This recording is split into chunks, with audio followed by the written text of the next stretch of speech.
குளத்தூரில் முதல்வரையே தோத்து விட்டார். அதுதான். குளத்தூரில் எப்படி சார் அவர் தோத்தார்? அங்கே தான் தோக்க முடியும். அவர் அங்கே தான் நிற்கிறாரு. அவர் சேப்பாக்கத்தில் தோக்க முடியாது. அவர் பையன் தான் சேப்பாக்கத்தில் தோக்கலாம், ஜெயிக்கலாம். அவர் குளத்தூர் தோக்கிறாரு. இல்லை சார், ஆனாலும் வட சென்னையிலே விஜய் நிற்கிறாரு. அவர் ரிப்பிள் எஃபெக்ட் குளத்தூர் வரைக்கும் போயிருக்கா இல்லை? ஆமாம், குளத்தூர் பக்கம் விஜய் வரும்பொழுது என்ன கூட்டம், மக்கள் வந்து உணர்வு ரீதியாக திமுக எதிர்ப்பு என்பது டிவிக்கே தான் நினைச்சான். அதிமுக அதனால தான் நடிபடுது, எஃபெக்டிவாக செய்யல. விஜய் சொன்ன மாதிரி அரசியல் களம் என்பது திமுகவுக்கும் தாவேகாவுக்கும் இடையில தானா சார் அப்படின்னு நடந்து போச்சா?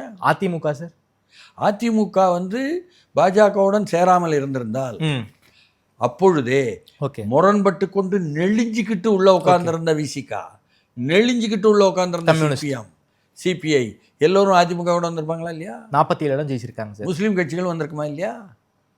அப்போ டொக்குன்னு அதிமுகவுடன் எல்லோரும் வந்திருப்பாங்க. பாஜக வந்து வராமல் இருந்திருந்தால் நடக்கும்.